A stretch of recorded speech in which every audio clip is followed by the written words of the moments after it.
நம்ம லாஸ்ட் கிளாஸ்ல ஃப்ராகோட மார்ஃபாலஜி பார்த்தோம். இங்க அனாட்டமி அப்படின்னு எடுத்துக்கிட்டோம்னா the body cavity of the frog accommodate different organ system அப்படின்னு சொல்றாங்க. different organ system யார்கிட்ட இருக்கு? frog கிட்ட இருக்கு. என்னென்ன? such as digestive, circulatory, respiratory, nervous, excretory and reproductive system with well developed structure and function. நம்ம இந்த ஃப்ராக் அப்படின்னு எடுத்துக்கிட்டோம்னா நார்மலா ஹியூமன்ஸ்க்கு என்னென்ன சிஸ்டம்ஸ் இருக்குமோ அந்த எல்லா சிஸ்டமும் இருக்கு அப்படிங்கறத இங்க சொல்றாங்க. இப்ப ஃபர்ஸ்ட் நம்ம என்ன பண்ண போறோம்? the digestive system பத்தி பார்க்க போறோம். சோ digestive system பாக்குறதுக்கு முன்னாடி நம்ம அதோட பிக்சரை பார்த்துக்கிட்டோம் அப்படின்னா நமக்கு கொஞ்சம் இன்னும் கொஞ்சம் ஈஸியா இருக்கும். diagrammatic representation of internal organs of the frog showing complete digestive system. So இதுதான் complete digestive system அப்படின்னு சொல்றாங்க. ஃபர்ஸ்ட் டைஜஸ்டிவ் சிஸ்டம் அப்படிங்கிறது எங்க ஸ்டார்ட் ஆகுது அப்படின்னா நம்மளோட ஃப்ராகோட வாயில ஸ்டார்ட் ஆகும். அதுக்கும் பக்கல் இருக்கும். சோ பக்கல் கேவிட்டின்னு சொல்றது ஒண்ணு இல்ல தொண்டை குழி அப்படின்னு சொல்லுவோம். சோ அங்க பக்கல் கேவிட்டிக்கு அதோட சாப்பாடு நார்மலா எப்படி அது ஃபீட் எடுத்துக்கும் அப்படின்னு பார்த்தோம்னா இன்செக்ட்ஸை எடுத்துக்கும். எப்படின்னா அதோட ஸ்டிக்கி டங்க் மூலமா வேகமா பிடிச்சு ஸ்டிக் பண்ணி அதை அப்படியே உள்ள எடுத்துக்கும். சோ உள்ள போனது அப்படியே பக்கல் கேவிட்டி வழியா எங்க போகுது அப்படின்னா ஈசோஃபேகஸ்க்கு போகுது. சோ ஈசோஃபேகஸ் அப்படிங்கிறது என்னது? இங்கதான் இருக்கு. சோ இந்த ஈசோஃபேகஸ்க்கு போகுது. அங்க இருந்து ஈசோஃபேகஸ்ல இருந்து எங்க வரும் அப்படின்னா ஸ்டொமக்குக்கு வரும். சோ ஈசோஃபேகஸ் இங்க இருந்து ஸ்டொமக்குக்கு ரீச் ஆகுது. ஸ்டொமக்குக்கு வந்ததுக்கு அப்புறம் இங்க என்ன நடக்குது அப்படின்னு பார்த்தோம்னா டைஜஷன் நடக்கும். பார்ஷியல் டைஜஷன் நடக்கும். நடந்ததுக்கு அப்புறம் இது எங்க போகும் அப்படின்னா இன்டெஸ்டைனுக்கு போகும். இங்க there is no differences between small intestine large intestine இல்ல, இங்க ஒண்ணுதான். என்னது? இன்டெஸ்டைன், அவ்வளவுதான். இந்த இடத்துக்கு வந்ததுக்கு அப்புறம் இங்க இருந்து என்ன உருவாகும் அப்படின்னா சில இது ஜூசஸ் தேவை இல்லையா அந்த அரைக்கிறதுக்கு. சோ லிவர்ல இருந்து என்ன ஜூஸ் வரும்? பைல் ஜூஸ் இங்க செக்ரேட் ஆகும். சோ இதெல்லாம் செக்ரேட் ஆயிட்டு இங்க வந்து டைஜஷன் நடந்து இது நெக்ஸ்ட் இந்த இன்டெஸ்டைன் மூலமா முடிஞ்ச அளவுக்கு அப்சர்வேஷன் நடந்துரும். சோ அப்சர்ப்ஷன் நடந்ததுக்கு அப்புறம் எங்க ரீச் ஆகுது அப்படின்னு பார்த்தோம்னா ரெக்டம்னா மலக்குடல்னு சொல்லுவோம். அந்த ரெக்டமுக்கு போயிட்டு ரீச் ஆகும். அங்க இருந்து குளோயக்கல் அப்பர்ச்சர் வழியா அதோட எக்ஸ்கிரீஷன் வெளியே போயிடும். இதுதான் டைஜஸ்டிவ் சிஸ்டம். இதுவே சர்க்குலேட்டரி சிஸ்டம் எடுத்துக்கிட்டோம்னா மெயின் ரோல் யார் பண்றது? ஹார்ட். சோ ஹார்ட்டுக்கு எல்லா உடம்பு ஃபுல்லா எல்லா இடத்துலயும் பிளட் வெசல்ஸ் கனெக்ஷன் இருக்கும். சோ எல்லா இடத்துக்கும் போயிட்டு இங்க ஹார்ட் நடக்கும். இது வந்து நமக்கு நார்மலா ஒரு லிவர் தான் இருக்கும். இதுக்கு பைலோப்டு நல்லா பெருசாவே இருக்கும். இதுதான் லங்ஸ். இந்த ரெண்டு பக்கமும் இருக்கு இல்லையா லிவரால மறைக்கப்பட்டிருக்கு. லங்ஸ் ரெண்டு எதுக்கு ஹெல்ப் பண்ணுது? For respiration. நெக்ஸ்ட் பார்த்தோம்னா கிட்னிஸ். இது வரைக்கும் நார்மலா கிட்னிஸ் அப்படிங்கிறது எவல்யூஷன்ல ப்ரோநெஃப்ரிக் அப்படின்னு சொல்லுவோம். அடுத்து மீசோநெஃப்ரிக்னு சொல்லுவோம். அடுத்து மெட்டாநெஃப்ரிக்னு சொல்லுவோம். மெட்டா அப்படிங்கிறது தான் இப்ப நம்ம கிட்ட இருக்கு. அதாவது ஃபுல்லி எவல்யூஷனட். இது எல்லாமே குட்டி. அடுத்து இப்ப ஃப்ராக் கிட்ட எந்த மாதிரி இருக்குன்னா மீசோநெஃப்ரிக் தான் இருக்கு. சோ மீசோநெஃப்ரிக் அப்படின்னு எடுத்துக்கிட்டோம்னா இங்க எல்லாமே பாருங்க இங்க இருந்து வர எல்லாமே இது கூட கனெக்ஷன் ஆயிருக்கும்.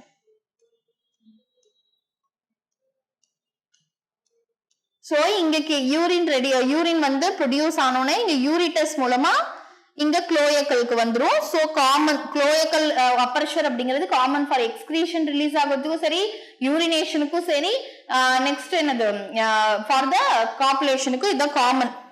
குளோயக்கல் அப்பர்ச்சர்ங்கிறது காமன் பாத் அப்படின்னு சொல்லுவாங்க. Next urinary bladder. Urinary bladder அப்படிங்கிறது இங்க வர யூரின் இந்த இடத்துல வந்து என்ன பண்ணும்? சேமித்து வைக்கப்படும். அதுக்கப்புறம் பேக் எப்ப ஃபுல் ஆகுதோ அப்ப ரிலீஸ் ஆகும். ஓகே, இப்ப இங்க இருக்கிறது எல்லோ கலர்ல இருக்கிறது ஃபேட் பாடிஸ் அப்படின்னு சொல்றாங்க. நார்மலா இந்த ஃபேட் பாடிஸ்க்கு கீழே வந்து டெஸ்டிஸ் இருக்கும்.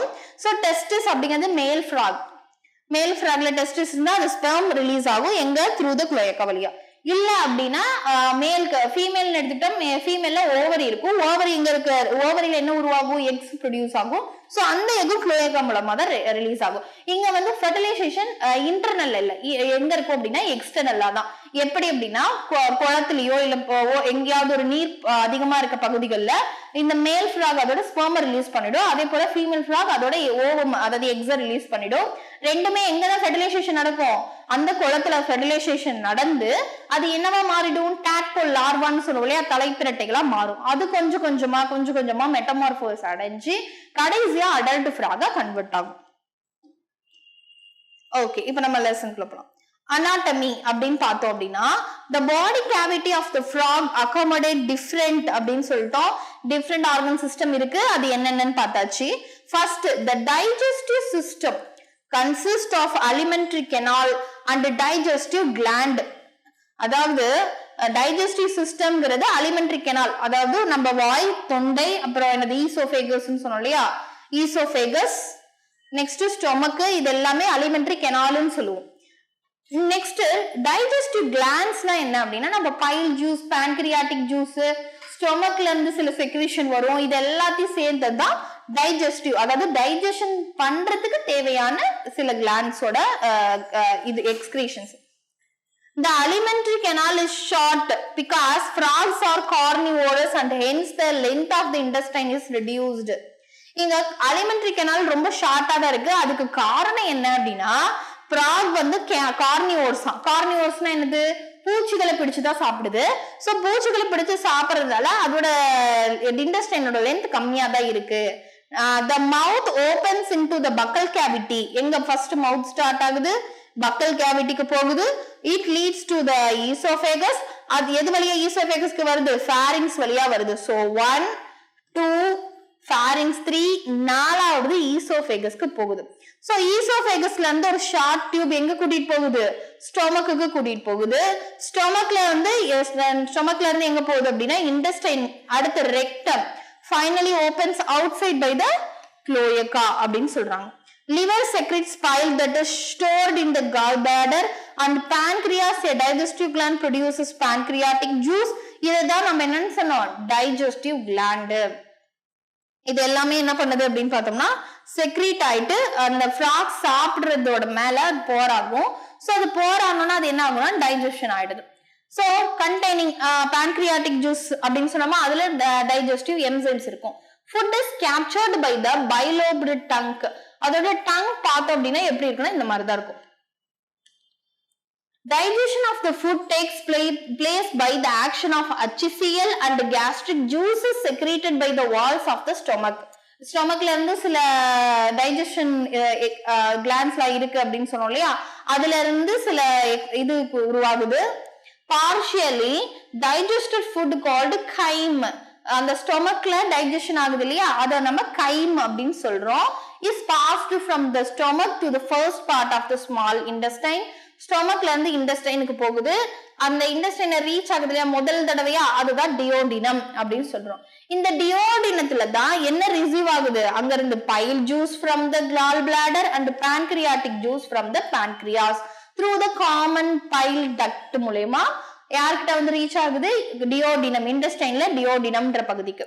சோ பைல் ஜூஸோட வேலை என்ன அப்படின்னா எமில்சிஃபையிங் ஃபேட், அண்ட் pancreatic ஜூஸஸோட வேலை என்னன்னா கார்போஹைட்ரேட், புரோட்டீன்ஸ், இதை எல்லாத்தையும் என்ன பண்ணணும், டைஜஸ்ட் பண்ணும். அப்ப பைல் வந்து ஃபேட்டை எமில்சிஃபையிங் அப்படின்னா அது சிம்பிளஸ்ட் ஃபார்மா மாத்துறது, டைஜஷன் பண்றதுதான். அதே போல pancreasம் என்னதான், pancreatic ஜூஸ் என்னதான் பண்ணுது, கார்போஹைட்ரேட்ஸ், புரோட்டீன்ஸை டைஜஸ்ட் பண்ண வைக்குது. ஃபைனல் டைஜஷன் டேக்ஸ் பிளேஸ் இன் தி இன்டெஸ்டைன். அப்புறம் அப்படி கடைசியா அந்த எல்லா pancreatic ஜூஸும், அதாவது கைம்ன்ற இதுல பார்ஷியலி டைஜஸ்டட் ஆயிடுச்சு.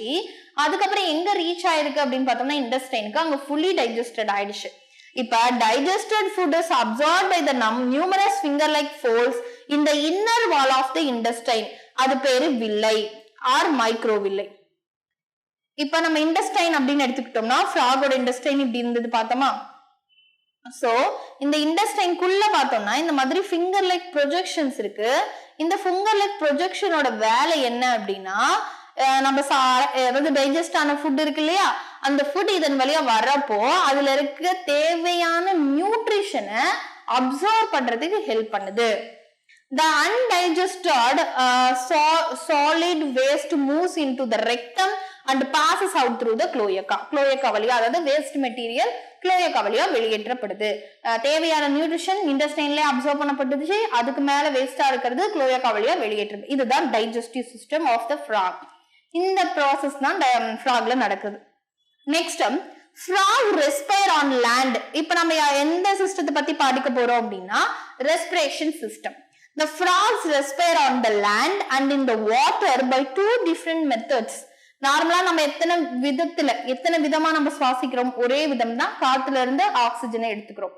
ஆனா இங்க ரெண்டு டிஃப்ரெண்ட் மெத்தட்னு சொல்றோம். என்ன ரெண்டு டிஃப்ரெண்ட் மெத்தட் அப்படின்னா, ஃப்ராக் தண்ணிலயும் வாழுது, நிலத்திலயும் வாழுது. சோ நிலத்துல இருக்கிறப்ப நம்மள மாதிரி லங்ஸ் யூஸ் பண்ணியும், அதுவே தண்ணிக்குள்ள இருக்கிறப்ப அதோட ஸ்கின் யூஸ் பண்ணியும் அது சுவாசிக்கும். அதுதான் டூ டிஃப்ரெண்ட் மெத்தட்ஸ்.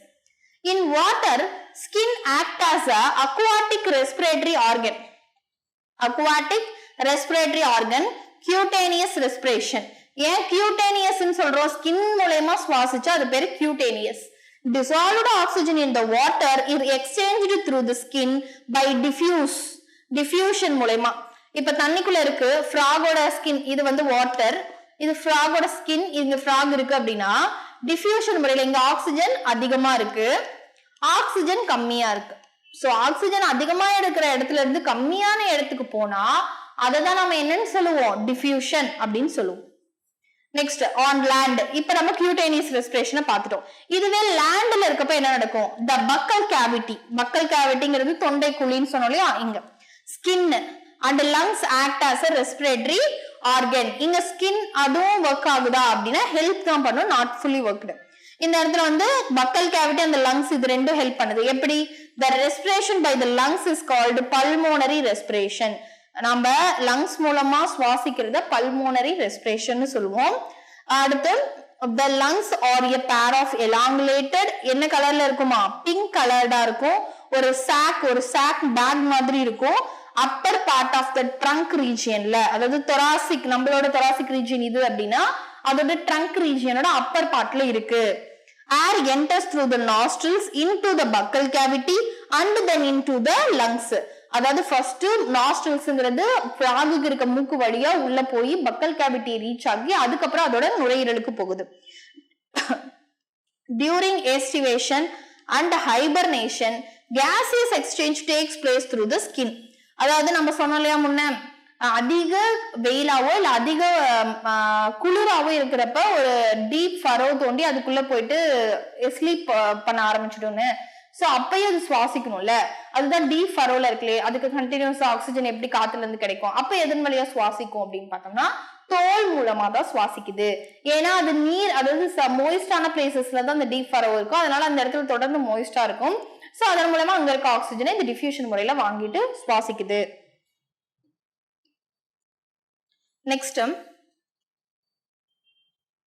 இப்ப நம்ம இது வரைக்கும் பார்த்தது என்ன அப்படின்னா digestive system and respiration system ரெண்டையுமே பார்த்துட்டோம். இப்ப மூணாவதா என்ன பாக்குறோம் அப்படின்னா the vascular system. vascular systemனா என்ன அப்படின்னா ஒண்ணும் இல்ல, என்ன சொல்றது, உள்ள இருக்க blood vessels இருக்கலாம், இல்ல lymphatic vessels இருக்கலாம், அது எல்லாத்தையும் vascular தான் சொல்லுவோம். of a frog well developed and closed type. என்ன closed typeனா என்ன அப்படின்னா ஹார்ட்ல இருந்து பிளட் ஒரு பிளட் வெசல் மூலமா இன்னொரு ரீஜியனை போயிட்டு ரீச் பண்ணுதுன்னா அது க்ளோஸ்டு டைப். இல்ல அந்த மாதிரி ஹார்ட்ல எந்த ஒரு பிளட் வெசலும் கனெக்ட் இல்ல, எல்லா ஆர்கனும் பிளட்ல மிதந்துட்டு தான் இருக்கு அப்படின்னா அது பேரு ஓப்பன் டைப். இப்ப எக்ஸாம்பிள் நம்ம இது ஆர்த்ரோபோடு, இப்ப ஒரு கரப்பாம்பூச்சி அடிச்சோம்னா என்ன ஆகும் அப்படின்னா அதுல எந்த பிளட் வெசல்ஸையும் நம்மளால பார்க்க முடியாது. ஏன் அப்படின்னா அதோட உடம்புக்குள்ள பிளட் அப்படியே ஒரு ஸ்விம்மிங் பூல் ஆட்டம் இருக்கும், அதுக்குள்ள மேல ஸ்விம்மிங் பூல் மாதிரி இருக்கும், அதுக்கு மேல வந்து பிளட் அந்த ஆர்கன்ஸ் எல்லாம் மிதந்துட்டு தான் இருக்கும். டிஃப்யூஷன் முறையில தான் அதுக்கு தேவையான ஆக்சிஜன் உள்ள இன்டர்னல் ஆர்கன்ஸ்க்கு கிடைக்கும். Okay, the blood vascular system involves heart, blood vessel and blood. என்னென்ன இருக்கு? Heart, blood vessel and blood, அதாவது இதயம், ரத்த குழாய்கள், ரத்தம், இது எல்லாமே இருக்கணும். அதுதான் நம்ம வாஸ்குலர் சிஸ்டம் அப்படின்னு சொல்றோம். The lymphatic system consists of lymph channels and lymph nodes. இது எல்லாமே இருக்கு lymphatic systemத்துல. Heart அப்படிங்கிறது நமக்கு தெரியும், muscular structure situated in the upper part of the body cavity. It has 3 chamber. எதுல 3 chamber? frogல 3 chamber, humanல 4 chamber தான். 3 chamber இருக்கும். எப்படி இருக்கு அப்படின்னு பார்த்தோம்னா 2 atrium, 1 ventricular. இப்ப நார்மலா நம்மளோடது தெரியும், இதுதான் இது ஹார்ட். யாரோடது அப்படின்னா ஃப்ராகோட ஹார்ட். 2 ஏட்ரியம் இருக்கும், மூணாவது இங்க ஒரு வென்ட்ரிக்கல் இருக்கும். இதுதான் ஃப்ராகோட ஹார்ட். இதுல 2 ஏட்ரியா அண்ட் 1 வென்ட்ரிகுலார் இருக்கு அப்படின்னு சொல்லிட்டாங்க. இது பார்க்க கவர்டு பை த மெம்பரேன், அந்த மெம்பரேன் பேர் பெரிகார்டியம் தான். இது பார்க்க ட்ரையாங்குலர் ஷேப்ல இருக்கும் அப்படின்னு சொல்றாங்க. Triangular structure called sinus venosus joins the right atrium. It receives the blood through the major veins called vena cava. அதாவது சைனஸ் வினோசஸ்ன்ற ஒரு ட்ரையாங்குலர் ஸ்ட்ரக்சர் இருக்கு, அதன் வழியா அதுக்கு தேவையான பிளட் வந்து போகுது. அது வந்து வீனா காவா, அந்த மேஜர் வெயின்ஸ் வீனா காவா அப்படின்னு சொல்லுவோம். The ventricle opens into the sac-like conus arteriosus on the ventral side of the heart. இதுவே வென்ட்ரிக்கல் வந்து எங்க opens into the sac, ventricle எங்க ஓபன் ஆகுது அப்படின்னா கோனஸ் ஏட்ரியோசஸ் வழியா வென்ட்ரல் சைடுல ஹார்ட்ல ஓபன் ஆகும். The blood from the heart is carried all the parts of the body by the arteries. அது ஆர்டரியல் சிஸ்டம்னு சொல்லுவோம். அதாவது ஒரு ஆக்சிஜனேட்டட் பிளட் நம்ம உடலுக்கு ஃபுல்லா கொடுத்துச்சு, அந்த பிளட் வெசல் என்ன சொல்லுவோம்னா ஆர்டரிஸ்ன்னு சொல்லுவோம், ஆர்டரியல் சிஸ்டம். இதுவே வெயின்ஸ் என்ன பண்ணும் அப்படின்னா it collects the all deoxygenated blood from our body and get into the heart. ஹார்ட்டுக்கு கெட்ட அதாவது நான் ஆக்சிஜனேட்டட் அந்த ஆக்சிஜன் டீஆக்சிஜனேட்டட கொண்டு போய் கொடுத்துச்சு அப்படின்னா அது vein. The vein collect blood from the different parts of the body to the heart and form the venous system. So இந்த veins எல்லாத்தையும் சேர்த்து venous system அப்படின்னு சொல்றோம். Special venous connection between liver and intestine as well as kidney and lower parts. இது மட்டும் இல்லாம இன்னொரு ஸ்பெஷலான வெனோஸ் சிஸ்டம் கனெக்ஷன் இருக்கு. யார் யாருக்கும்? லிவருக்கும் இன்டெஸ்டைனுக்கும், அதே போல கிட்னிக்கும் லோயர் பார்ட்டுக்கும் இருக்கு அப்படின்னு சொல்றாங்க. பிரசன்ட் இந்த ஃப்ராக்ல மட்டும். The former is called hepatic portal system, the later is called renal portal system அப்படின்னு சொல்றாங்க. அதாவது hepatic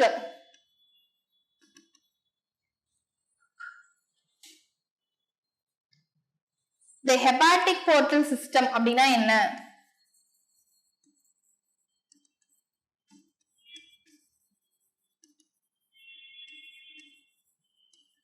யாரு 2 பேர் இதுல கனெக்ட் ஆயிருப்பாங்க அப்படின்னா liver plus intestine.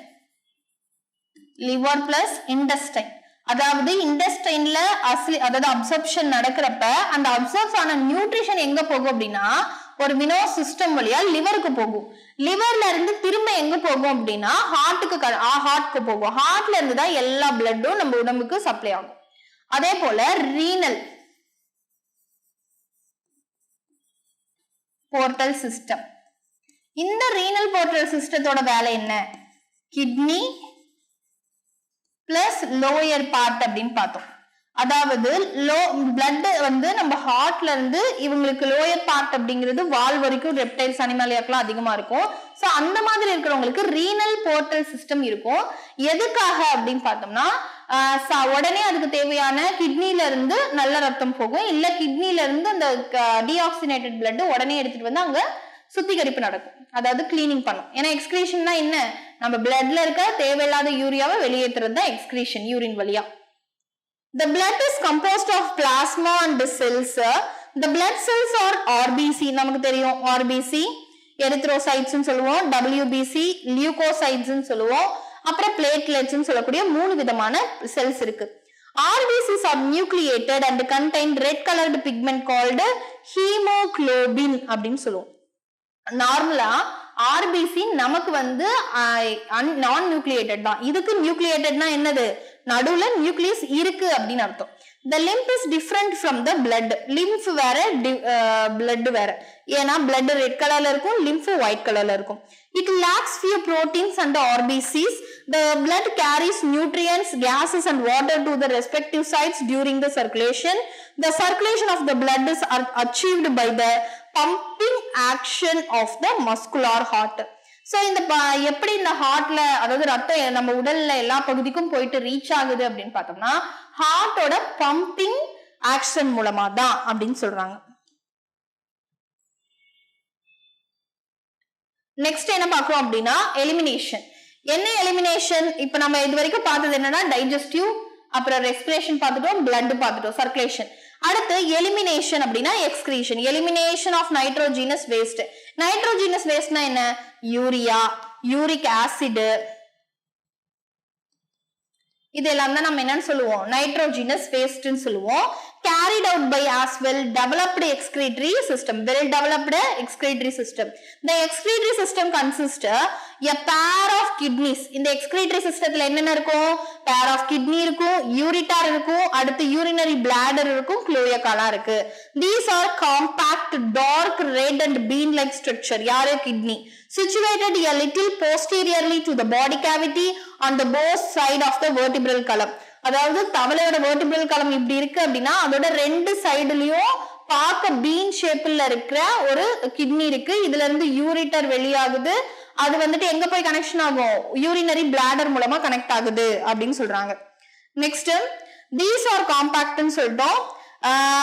Each kidney is composed of several structural and functional unit called uniferous tubules or nephron. இது நம்ம already படிச்சிருப்போம். நியூரான் அப்படிங்கிறது நர்வஸ் சிஸ்டத்தோட யூனிட், அது போல நெஃப்ரான் அப்படிங்கிறது யாரோட யூனிட்? கிட்னி, எக்ஸ்கிரேட்டரி சிஸ்டத்தோட இது. இதுக்கு இன்னொரு பேர் என்ன அப்படின்னா யூரினிஃபெரஸ் டியூபியூல்ஸ்னு சொல்லலாம். Two ureters emerge from the kidneys in the male frogs. The ureters act as a urinogenital duct which opens into the cloaca. அதாவது urinogenital duct எங்க ஓபன் ஆகுதா? கிட்னில. அதாவது யூரினோனா யூரின், ஜெனிட்டல் அப்படின்னா ரீப்ரொடக்ஷன். ரெண்டுக்கான டக்டும் எங்க ஓபன் ஆகுதுன்னா காமன் பார்ட்னு சொல்லக்கூடிய க்ளோயக்கால. இன் ஃபீமேல்ஸ், இதுவே ஃபீமேல்ஸ்ல பார்த்தோம் அப்படின்னா the ureters oviduct open separately in the cloaca. இதுவே தனியா ஓபன் ஆகுது அப்படின்ற மாதிரி சொல்றாங்க. எப்படி தனியா ஓபன் ஆகுது?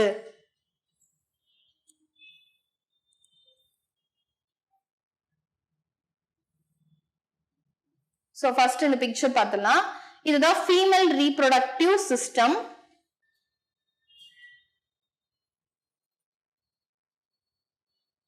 இங்க male reproductive system ரெண்டு கொடுத்திருக்காங்க. இப்போ male reproductive system அப்படின்னு எடுத்துக்கிட்டோம்னா நம்ம பார்த்தோம் இல்லையா, கிட்னி ரெண்டு இருக்கும். இந்த ரெண்டு கிட்னிக்கு மேல ஃபேட் பாடிஸ் பார்த்தோம் எல்லோ கலர்ல. இந்த ஃபேட் பாடிஸ்க்கு நடுவுல தான் டெஸ்டிஸ் இங்க இருக்கும். இந்த டெஸ்டிஸ்ல இருந்து இந்த மாதிரி ஒரு கெனால் மாதிரி போகுது இல்லையா, ஒரு டியூப் மாதிரி போகும். இந்த கெனால்ஸ் பேர் என்ன அப்படின்னா பைடர் கெனால் அப்படின்னு சொல்லுவோம். பைடர்ஸ் கெனால் இதோட யூனிக்கான ஒரு நேம். நம்ம ஃப்ராக்லயே இந்த பைடர் கெனால்ங்கிறது ஒரு யூனிக்கான நேம். என்ன ஆகுது அப்படின்னா இங்க டெஸ்டிஸ்ல இருந்து உருவாகக்கூடிய ஸ்பெர்ம்ஸ் இந்த பைடர்ஸ் கெனால் வழியா எங்க போகுது? இது நம்மளோட யூரினோஜெனிட்டல் ட்ராக்ட்னு சொன்னோம் இல்லையா, யூரிட்டர். அந்த யூரிட்டர் வழியா எங்க போகுது அப்படின்னா க்ளோயக்காக்கு போகுது அப்படின்னு சொல்றாங்க. இதுதான் டெஸ்டிஸ். இது அட்ரினல் கிளாண்ட் மேல இருக்குது. இதுதான் ரெக்டம். இது யூரினரி பிளாடர்.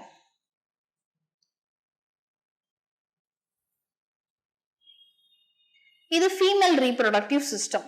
ஃபீமேல் ரீப்ரொடக்டிவ் சிஸ்டத்திலயும் அதே போலதான் ரெண்டு கிட்னிஸ் இருக்கு, அதுக்கு மேல ஃபேட் பாடிஸ் இருக்கு. இதுதான் நம்ம என்னன்னு சொல்லுவோம்னா ஓவரி. இது மேல எப்படி டெஸ்டிஸ் இருந்ததோ இந்த இடத்துல ஓவரி இருக்கு, இந்த பிளாக் கலர். இந்த ஓவரியில இருந்து இது ஃபுல்லா எக்ஸ் தான். சோ இந்த எக்ஸ் என்ன ஆகும் அப்படின்னா இதன் வழியா ரிலீஸ் ஆகும். ஓவரி இதுக்குள்ள இருக்கிறது ஓவாங்கிறது எக். அப்படி ரிலீஸ் ஆகுற எக்ஸ் இது வழியா ரிலீஸ் ஆகுது, வெளியே விடுது அப்படின்னா இங்க ஓவிடக்ட் இது இந்த ஹோல் வழியா, இதுல இருக்கிறது இந்த ஹோல் வழியா போயிட்டு என்ன ஆகுது, இந்த இடத்துல யூரினோஜெனிட்டல் ட்ராக்ட் வழியா போயிட்டு க்ளோயக்காவை ரீச் பண்ணுது. சோ க்ளோயக்காவை ரீச் பண்ணோன்னு என்ன பண்ண நார்மலா ரிலீஸ் ஆகும். இதுதான் இது ரெண்டோட ரீப்ரொடக்டிவ் சிஸ்டம். இப்ப நம்ம ஓவிடக்ட் செப்பரேட்லி அப்படின்னு சொல்லிட்டாங்க. அடுத்து thin walled urinary tract, urinary bladder. Thin walled urinary bladder present ventral to the rectum, which is also opens into the cloaca. The frog excretes urea. urea வதா வெளியிடுது. அதனால இவன் பேர் என்ன? Ureotelic. தான் வரணும். சி வந்தா அது யூரிகோடெலிக், யூரிக் ஆசிட் ஆயிடும். Excretory waste are carried by the blood into the kidney where it is separated and excreted. நார்மலா deoxygenated blood எங்க கொண்டு போய் கொடுப்பாங்க அப்படின்னா கிட்னிக்கு கொடுப்போம். கிட்னி வந்து அதுல இருந்து யூரியாவை செப்பரேட்டா எடுத்துட்டு அதை எக்ஸ்கிரீட் பண்ணிடும். The system of control and coordination is highly evolved in the frog. It includes neural system and the endocrine glands. The chemical coordination of the various organs of the body is achieved by the hormones. நம்ம இங்க endocrine gland நாவே என்னது? இந்த glands என்ன produce பண்ணுது? Hormones, which are secreted by the endocrine glands. The prominent endocrine gland found in the frog என்ன இருக்கு? Pituitary, thyroid. Thyroid ரொம்ப important. ஏன்னா thyroid இருந்தாதான் frogல metamorphosis நடக்கும். So parathyroid, thymus, pineal body, pancreatic islets, adrenals and gonads. The nervous system is organized into central nervous system, brain and spinal cord, peripheral nervous system, cranial and spinal nerve, and autonomic nervous system, sympathetic and non-sympathetic. Sympathetic and non-sympathetic அப்படின்னு பார்த்தோம்னா நமக்கு எப்படி nervous system divide பண்றோமோ அதே போல அதுக்கும் எல்லா nervous systemமும் இருக்கு அப்படிங்கறாங்க.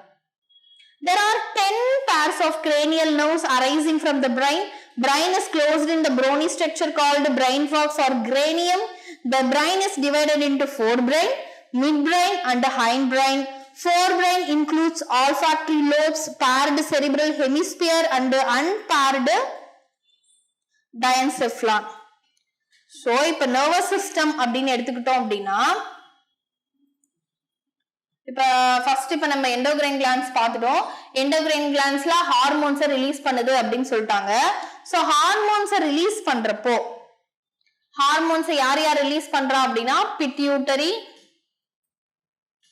பீனியல், தைராய்டு, பாராதைராய்டு, அப்புறம் வேற யாரு அட்ரீனல், நம்ம இத பிக்சர் டயக்ராம்லயே பார்த்தோம். அதுக்கப்புறம் கொனாட்ஸ். இந்த மாதிரி நமக்கு எப்படி என்னென்ன ஆர்கன்ஸ் என்னென்ன வகையான ஹார்மோன்ஸ் எதுக்காக என்னென்ன ஃபங்க்ஷனுக்காக செக்ரீட் பண்ணுதோ அது எல்லாத்தையும் செக்ரீட் பண்ணுது. இப்ப நர்வஸ் சிஸ்டம் அப்படின்னு எடுத்துக்கிட்டோம்னா சிஎன்எஸ் சொல்லுவோம். என்னது CNS? Central nervous system, brain and spinal cord. So brain அப்படிங்கிறப்ப பிரைன்ல இருந்து உருவாக்கக்கூடிய நர்வ்ஸ கிரேனியல் நர்வ் அப்படின்னு சொல்லுவோம். எத்தனை பேர் இருக்குன்னு சொல்லிட்டாங்க? 10 pairs cranial nerve இருக்கு அப்படின்னு பார்த்தோம். 10 pair. அப்ப மொத்தம் 20 nerve. அதே போல ஸ்பைனல் கார்ட்ல இருந்து வெளிவர நர்வ்ஸ் என்ன சொல்லுவோம்னா ஸ்பைனல் நர்வ்ஸ் அப்படின்னு சொல்லுவோம். இது சிஎன்எஸ். அடுத்து பிஎன்எஸ் அப்படின்னா peripheral nervous system. Peripheral nervous சிஸ்டம்னா அதுல யார் யார் இன்க்ளூட் ஆகும்னா other than cranial and spinal nerve. இவங்களை விட்டுட்டு மற்ற உடம்புல இருக்க எல்லா நர்வ்ஸையும் நம்ம பெரிஃபரல் நர்வஸ் சிஸ்டம் அப்படின்னு சொல்லுவோம். அடுத்து ANS autonomic nervous system, sympathetic and parasympathetic. இவங்க ரெண்டு பேர்த்தோட வேலை என்னன்னா நம்மளோட முக்கியமான வேலைகள், அதாவது ஸ்பெசிபிக் ஆனது கண் சிமிட்டுதல், அப்புறம் யூரினேஷன், இன்னும் நிறைய, அதாவது ரெஸ்பிரேஷன் அப்போ நம்மளோட பீலியோட்ரோபிக், இந்த மாதிரி நிறைய விஷயங்கள்ல இந்த அட்டானமஸ் நர்வஸ் சிஸ்டம் ஒர்க் ரொம்ப இம்பார்ட்டன்டா இருக்கு. நமக்கு எப்படி இருக்கோ அதே போலதான். நெக்ஸ்ட் நம்ம பிரைன் அப்படின்னு எடுத்துக்கிட்டோம் அப்படின்னா எப்படி இருக்கும்? ஃபோர் பிரைன் அப்படின்னு பிரிக்குமா? அதே போல ஃப்ராக்லயும் நம்ம இது ஃபுல்லாவே ஃபோர் பிரைன், இங்க மிட் பிரைன், இத ஹைண்ட் பிரைன் சொல்லுவோம். நமக்கு ஃபோர் பிரைன்ல என்னென்ன இருக்கும்? அதாவது olfactory lobe, cerebral hemisphere, unpaired diencephalon. இதுவே மிட் பிரைன்ல என்ன இருக்கும் அப்படின்னு பார்த்தோம்னா ஆப்டிக் லோப்ஸ் தான் இருக்கும், pair of optic lobes. Hind பிரைன்ல என்ன இருக்கும்னா செரிபெல்லம், மெடுலா ஆப்லங்கேட்டா, முகுலம்னு சொல்லுவோம் இல்லையா, மெடுலா ஆப்லங்கேட்டா, சிறுமுளை, செரிபெல்லம்னா சிறுமுளை, இதெல்லாம் தான் ஹைண்ட் பிரைன்ல இருக்கும். The medulla oblongata passes out through the foramen magnum and continues into the spinal cord, which is enclosed in the vertebral column. இந்த medulla ஆப்லங்கேட்டால இருந்து என்ன கனெக்ட் ஆகுது அப்படின்னா foramen மூலமா அடுத்து வெர்டிபிரல் காலம் வரைக்கும் அதுக்கான நரம்புகள் போகுது. அது க்ளோஸ் ஆயிட்டு ப்ரொடெக்டடா இருக்கு எங்க ஸ்பைனல் கார்டுக்குள்ள, வெர்டிபிரல் காலக்குள்ள ஸ்பைனல் கார்டு ப்ரொடெக்டடா இருக்கு. The frog has different types of sense organ சொல்றாங்க. என்னென்ன? Namely the organs of touch, தொடறது, taste, smell, vision and hearing. இது எல்லாம் சேர்ந்தது தான் அதோட சென்ஸ் ஆர்கன். டச் பண்றதுக்கு சென்சரி பேப்பில் இருக்கு அதோட உடம்புல. டேஸ்ட் பட்ஸ் நாக்குல இருக்கு, ஸ்மெல்லுக்கு நாஸ்ட்ரில்ஸ் நாசல் எபித்திலியம், விஷனுக்கு ஐஸும், ஹியரிங்க்கு டிம்பானம் அதாவது இன்டர்னல் இயர்ஸ்னு சொல்லுவோம். இதெல்லாம் இருக்கு. Out of these, eyes and internal ears are well organized structure and the rest are cellular aggregations around nerve endings. இந்த இயர்ஸும் ஐஸும் தான் நல்லா வெல் டெவலப் ஆயிருக்கு, மற்றதெல்லாம் ஒரு செல் ஆர்கனைசேஷன் தான். Eyes in the frog are pair of spherical structures situated in the orbit on the skull. அதாவது ஸ்கல்லுங்கிறது orbit அப்படி ஒரு எலும்போட ஒரு ஹோல்ல தான் அந்த என்ன இருக்கு ஐஸ் பொசிஷன் ஆயிருக்கு. They are simple eyes possessing only one unit. External ear is absent in frog. Only tympanum, internal ear is present. அதை நம்ம வெளியில இருந்தே பார்க்கலாம். Seen externally. The ear is an organ of the hearing as well as balancing equilibrium. நம்ம year அப்படிங்கிறது நம்ம கேட்கறதுக்கு மட்டும் இல்ல, நம்மளோட உடம்புல பேலன்ஸா வச்சுக்கிறதுக்கும் தான். நம்ம நிக்கிறோம் அப்படின்னா அந்த ப்ரெஷரை பேலன்ஸ் பண்றதும் நம்ம இயர் தான். அந்த பேலன்சிங் இல்ல அப்படின்ற பட்சத்துல தான் நம்ம தடுமாறி கீழே விழுறோம். Frogs are well organized male and female reproductive system. நம்ம முன்னே பார்த்துட்டோம் male and female reproductive system. அதுல மேல் அப்படின்னு எடுத்துக்கிட்டோம்னா அதுல pair of yellowish ovate testes இருக்கு, which are found adhered to the upper part of the kidneys by double fold of the peritoneum called mesorchium. அதாவது இது ஒரு டபுள் ஃபோல்டு பெரிட்டோனியம்ங்கிறது ஒரு க்ளூ மாதிரி நரம்பு, ஒரு சதை பகுதி. அந்த பகுதியோட என்ன ஆகுது, கிட்னியோட அந்த டெஸ்டிஸை ஒட்டுறதுக்கு ஹெல்ப் பண்ணுது. அதை மீசோர்ஷியம்னு சொல்லும். Vasa efferentia are 10 to 12 in number that arise from the testis. They enter into the kidney on the other side and open into the Biders canal. நம்ம சொன்னோம் இல்லையா Biders canal.